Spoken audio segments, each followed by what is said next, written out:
Welcome back, everyone. And if you're new here, hello. I'm so happy you've joined us.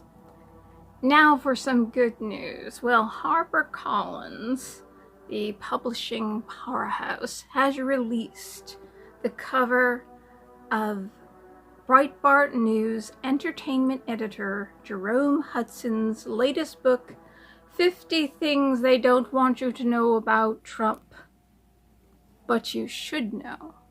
I'm adding that, which promises to deliver counterintuitive facts about the president's first term that the establishment media have worked so hard to hide. It's the ultimate collection of facts about what President Donald Trump accomplished in his first term, despite the fact that he was the Muller investigation, Russia, spying on him, leaking everything in the White House. He couldn't trust anyone. And then trying to impeach him, despite all this, because the man sleeps 3 to 4 hours a night. I would bet more on 3 or 2. Facts your professors, your politicians in Washington, D.C., TV pundits, and Hollywood celebrities don't want you to know. And they include, listen to this because this is great, President Trump allocated more funding to historically black colleges and universities than any other president. 2. The poverty rate for Black and Hispanic Americans dropped to an all-time low in 2018. Thank you to the Democrats and putting us all in prison with this COVID thing, and masks don't work, commoners shouldn't wear masks, but now everybody has to wear a mask. And we need to stay in prison because more people are getting it. But the death rate is a percentage of 1%, itty bitty bit, and the flu kills more people, from children all the way up, than COVID. Okay. The famous Muslim ban excluded 87% of the world's Muslims, which means 87% of the world's Muslims it did not apply to. So that would mean it only applied to 13% of the Muslims in the world, which only covered 5 countries where there's no infrastructure. There's no way to know who this person is. Are they affiliated with a terrorist organization? These countries where they're blowing up each other's, Sunnis are blowing up Shia mosques. Shias are blowing up Sunni mosques. Everybody's blowing up Sufi mosques. These kinds of, the little children have explosives strapped to them and then they go into a crowd of people.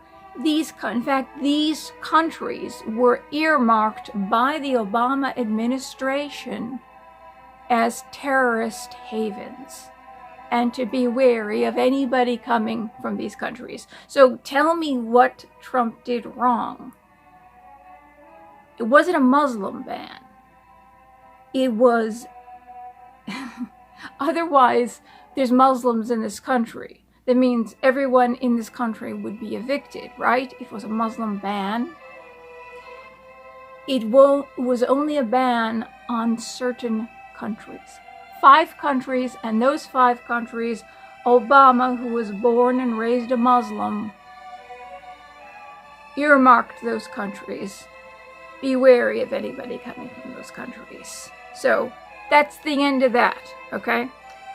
Next, blue-collar workers enjoyed 3 times the wage growth. Let me say that again. Blue-collar workers enjoyed 3 times the wage growth of the top 1% of households. Should I read that again? Blue-collar workers enjoyed 3 times the wage growth of the top 1% of households. That's unbelievable. Median household income reached $65,666 in 2019, the highest level on record. And then bam, in March, the Democrats shut this country down, put everyone in jail, and destroyed the economy. And they're keeping states closed. The unemployment rate is skyrocketing. The real estate is going to go bye-bye.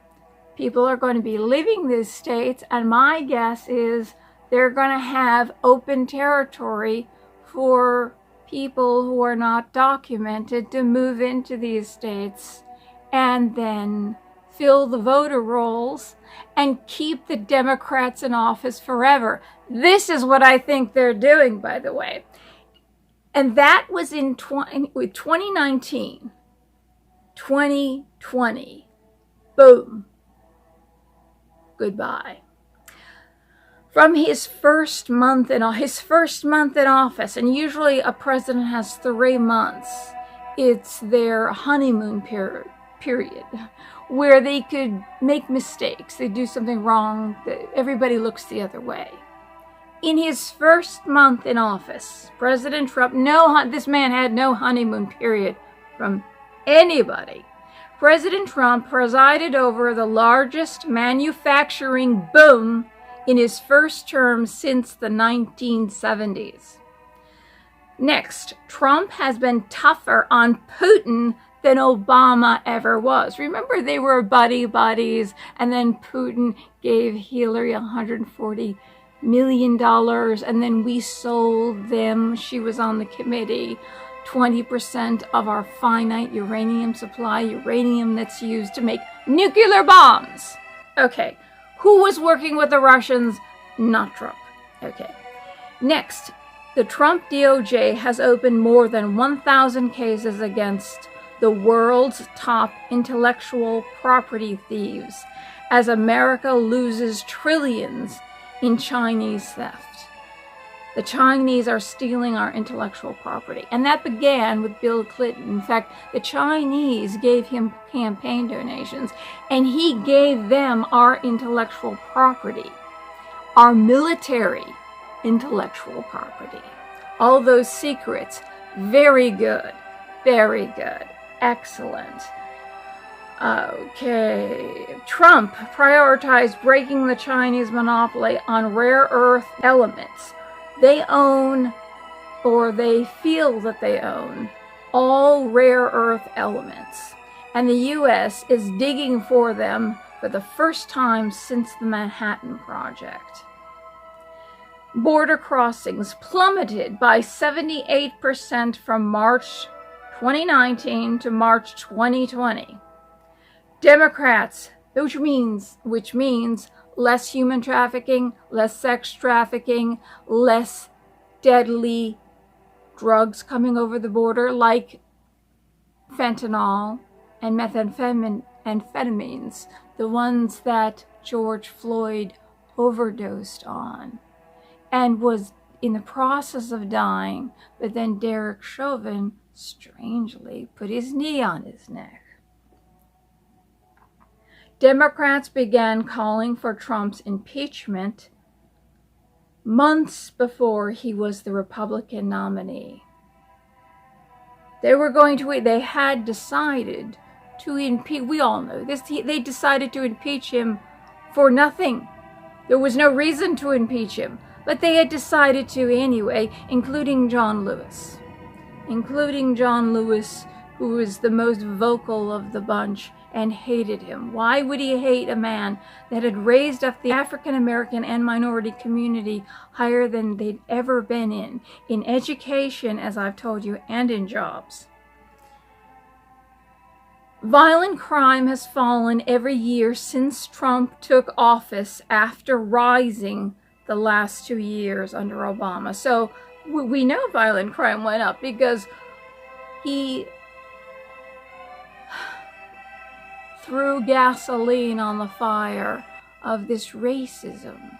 And what did the Democrats do to destroy destroy this peaceful time where violent crime has been falling, they started race riots again. They did it.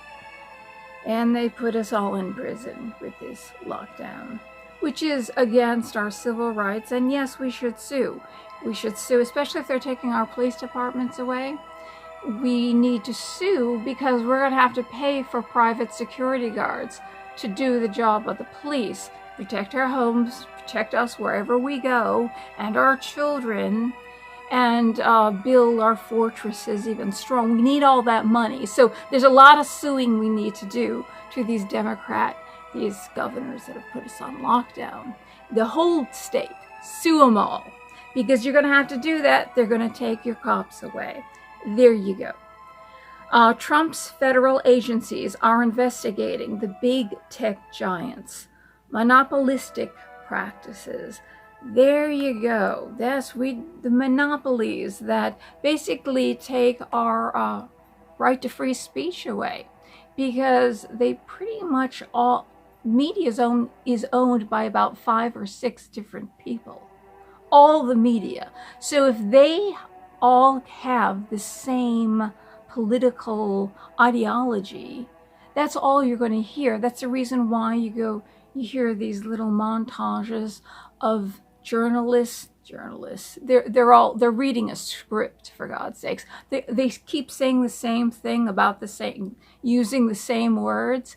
That's the reason. And it was Clinton, when he was in office, that destroyed. There was a law saying that if you owned a radio station, you couldn't own a radio station and a television station. You couldn't monopolize the media. You only had to own one. So we had thousands of different owners and thousands of different political ideologies. And we had investigative reporting, which we don't have now, which is very important. That should be uncovering all this. But the media is simply another arm of Hollywood. And Hollywood you can't be in Hollywood unless you're a liberal. And they're just reading the scripts, spouting their ideology. This is Jerome's second book, and he's already a must-read author. He writes informatively, efficiently, and with total contempt for the establishment media. Perfect, said Breitbart News editor-in-chief Alexander Marlowe. 50 Things They Don't Want You to Know About Trump is like a cheat sheet with the best arguments to use against the few Trump skeptics left in America who are willing to actually debate the issues. Plus, it's a fun read. Americans have not been told the whole story about the Trump presidency. We have seen an endless stream of so-called scandals and establishment media narratives that Americans do not care about. What you are not told is how President Trump created the #1 economy in the world, also with the lowest carbon emissions, even though we pulled out the Paris whatever it was, and those other countries like Russia and basically the entire third world. It has no regulations at all, and that's where all the manufacturing is.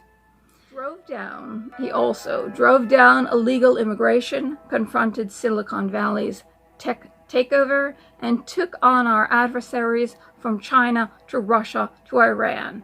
After finishing 50 Things They Don't Want You to Know About Trump, you'll be stunned at the many Trump accomplishments which just aren't reported by the powers that be, HarperCollins said. So, there's a good book to read, and the gentleman who wrote this is African American, by the way, and he knows the truth. He knows the truth. Thank you for joining me, and that was an upbeat report, and I suggest you get that book, and I keep saying, we must teach our neighbor. We must teach everyone the truth. That's the only way we're going to save America. And never vote Democrat again, because they're all in the same poop. They all have the same agenda. Destroy America, which will put you in prison forever. We're used to it now. We're getting used to it now with this COVID lockdown. it will be forever. Things will never be the same. So you must teach your neighbor and your children and your girlfriends and boyfriends and spouses. You must get the word out. We must save America, and we'll save it with the truth.